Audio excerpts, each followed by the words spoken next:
গ্রামে থাকা উচিত নয়। গ্রামে 100 বিঘা জমির মালিক হওয়ার চাইতে শহরে এক টুকরো ভাড়া বাসায় থাকা অনেক ভালো, অনেক আরামদায়ক, অনেক সম্মানের।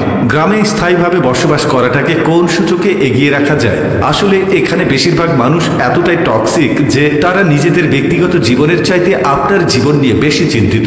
আপনার চুল বড় কেন, অনার্সে পড়া সত্ত্বেও মেয়ের বিয়ে দেয় না কেন, 25 বছর বয়সে আপনি বেকার কেন, আপনার কোনো ব্যাচমেট বা আপনার সমবয়সী কেউ যদি বিদেশে গিয়ে লাখ লাখ টাকা কামায় তাহলে আপনি এখনো পড়াশোনা করছেন কেন? এসব আজগুবি বিষয় নিয়ে তাদের অনেক টেনশন। গ্রামের সব থেকে বোকা মানুষটাও শহরের মানুষকে এক হাটে 3 বার বিক্রি করতে পারবে। সামান্য জমি জমা নিয়ে যে কূটনৈতিক খেলা চলে গ্রামের মুরব্বীদের মাথায়, তা আন্তর্জাতিক কূটনীতিকদের মাথায়ও খেলবে না। আপনি পুকুরে যত্ন সহকারে মাছ চাষ করবেন, একদিন ঘুম থেকে উঠে দেখবেন সব মাছ পড়ে ভেসে আছে। আপনি কিছু নতুন ফুল ফলের গাছ রোপণ করবেন, সকালে দেখবেন গাছের গোড়া থেকে ভেঙে রাখা হয়েছে। এমনকি আপনার বোনের কিংবা মেয়ের বিয়ে ঠিক করবেন, সহজ সরল কেউ একজন নিজে সিএনজি ভাড়া করে যে পরপক্ষের কাছে দুর্নাম করে বিয়ে ভেঙে দেবে। মাঝে মধ্যে তারা এমন কিছু বিষয় নিয়েও চিন্তিত হয় যেসব বিষয় নিয়ে আপনার ফ্যামিলি মাথাই ঘামায় না। গ্রামের টক্সিসিটির আরো একটি বিরাট পার্ট হচ্ছে ঝগড়া। আপনি এমন কোনো বাড়ি খুঁজে পাবেন না যেখানে জায়গা জমি নিয়ে বিবাদ বা বিরোধ নেই। প্রত্যক্ষ এবং পরোক্ষভাবে এই ফ্যামিলি সেই ফ্যামিলি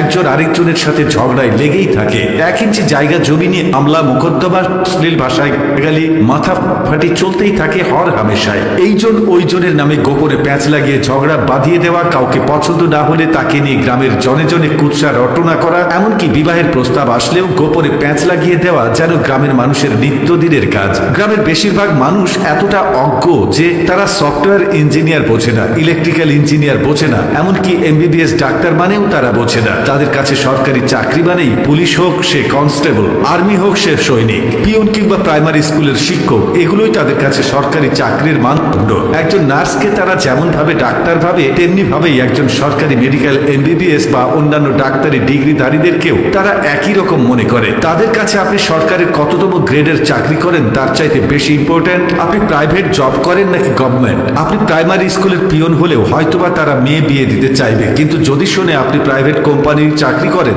সে চাকরি যতই ভালো হোক তারা আমতা আমতা করবেই। তাদের কাছে আপনার উচ্চশিক্ষা গ্রহণের চাইতে আপনার যে বন্ধু এসএসসি পরীক্ষার পরে সৈনিক, কনস্টেবল কিংবা বিদেশের লেবারে কাজ করতে গিয়েছে তাদের দাম অনেক বেশি। আর টক্সিসিটির সবচেয়ে বিরক্তিকর আরেকটা পার্ট হচ্ছে গ্রামের চায়ের দোকানগুলো। প্রতিটি চায়ের দোকানে চায়ের কাপের চুমুকেই উঠে বোধ দিয়ে, যেখানে কার বউয়ের বাচ্চা হচ্ছে না, কার বউ কার সাথে কথা বলেছে, কার ছেলে মেয়ের বিবাহ হচ্ছে না, সেসব থেকে শুরু করে রাজনীতি, অর্থনীতি, খেলাধুলা কোনোটারই গবেষণা বাকি থাকে না, যার অধিকাংশই আবার যোগ। গ্রামের মানুষ যে কি চিজ, পরনে লুঙ্গি আর আলাভোলা একখানা হাসি দেখে কাউকে সহজ সরল ভাববেন না। তামান দুনিয়াটা মেলা ক্রিটিক্যাল ডিপ ফোকাস না করলে টেরই পাবেন না। এত সবের মাঝেও আপনার গ্রামে কিছু শুভাকাঙ্ক্ষী থাকে যারা আপনাকে বোঝার চেষ্টা করে, যারা অন্যের জীবন নিয়ে এতটা আগ্রহী বা উৎসাহী নয়। তারা মানে যে উচ্চশিক্ষা গ্রহণের চাইতে বিদেশ চলে যাওয়া কিংবা কোনো কাজে লেগে পড়া কখনোই বেটার অপশন নয়, যারা কিনা চায়ের কাপে মিথ্যা অভিযোগের ধোঁয়া ওঠায় না, তাদেরকে স্যালুট। তারা